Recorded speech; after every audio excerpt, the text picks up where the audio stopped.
እያልሽን ነው? መቼ ነው የሞተው? የሞተው ዛሬ ነው ጠዋት ሆስፒታል ድንገት ሆዴን ብሎ ሄዶ እዛው አረፈ። ግን አሁን ባይወራ ሶሻል ሚዲያ ላይ አንዴ እስከምትሰማ ቢያንስ እስከሚነጋኛ ከዚህ ወድቆ ነው አሜሪካን የሞተው ሆዴን ብሎ ድንገት ነው ያረፈው። አሞት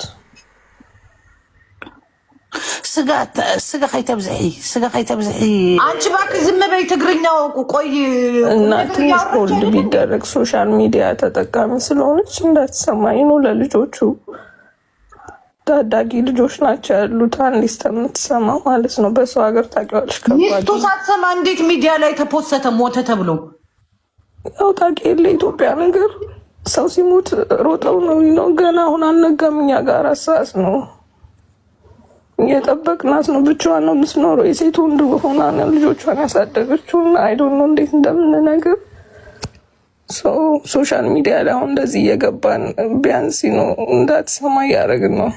ጉርሻ ፔጅ ፖስቶታል ነፃነት እንደሞት ነው ፖስቶት። እንዴት አላየችውም ታዲያ? እስካሁን ድረስ አላየችውም። እያየናት ነው ስልኳ ምናምን እንትን እንዳትል። ኧረ በእናትሽ ባስኬትዬ በጣም ታሞ ነበረ። በፊት ታሞ ነበረ ምልሽ ያው ሄዶ ውጭ ወደ ህንድ ታክሞ ምናምን ደህና ነበር። ያው እሱ ችግሩ ሁሉም በውስጡ ነው፣ መናገር አይችልም። ቤተሰብ ልጆቹ ምናምን እንዳይጨነቁ። ማን የሞተው? ነፃነት ነው። ነፃነት በቴሌቪዥን የሚያስተላልፈው ነፃነት እና ፍሬ የገባው ትንሽ ሆልድ ቢደረግ ቢያንስ እንደውስጥ የምትሰማ እንኳን ነው። የኢትዮጵያ ህዝብ እኮ ሰምቶታል። አሁን እኮ እንዳለ እኮ ያልሰማ የለም። እነሱ ናቸው መጥተው ይነገሩኝ። ኦኬ በጣም ነው የሚያሳዝነው። ባስኬትዬ ሬሳው መቼ ነው ሀገሩ የሚላከው? ነው እዛው አይደል ያረፈው? እዛው አዲስ አበባ እኮ ነው እሱ ያለው። አዲስ አበባ ነው እንዴ ሞተው? እና እንዴት ሚስቱ አታውቅም አዲስ አበባ ሞተው?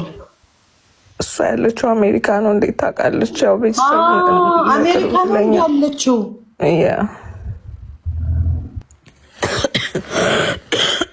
ኦኬ ቴንክ ዩ ፍሪ። አጋጣሚ ሳይሽን በጣም እየተሳቀቅ ነው አንዴ እስከሚነጋና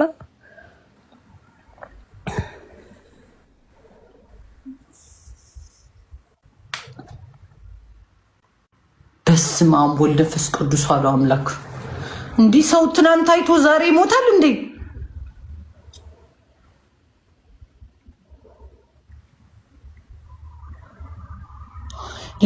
ባስኬትዬ አቤት። እና እንዴት ነው እርዳታ ምናምን አለው? እንደዚህ ምንድን ነው የሚደረገው? አሁን ገና ተሰባስበን እየተነጋገርን ነው። ትሄዳለች አትሄድም የሚለውን ነገር ማለት ነው። ልጆቹ ትልቆች ናቸውና ትምህርት ቤት ናቸው፣ ዩኒቨርሲቲ ምናምን። እንዴት መሆን እንዳለበት ገና እየተነጋገርን ነው።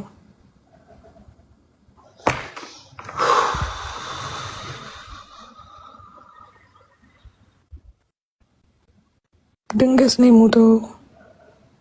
ሆስፒታል አለገባ። ለምንድን ነው አርቲስትና ዘፋኝ ሆዴን ታመምኩ ብለው ሆስፒታል ከገቡ አይወጡም? ሙተው ነው የሚመለሱት ኢትዮጵያ ሀገር ላይ። ያው ህመማቸውን አይ ቲንክ ይዙታል ነው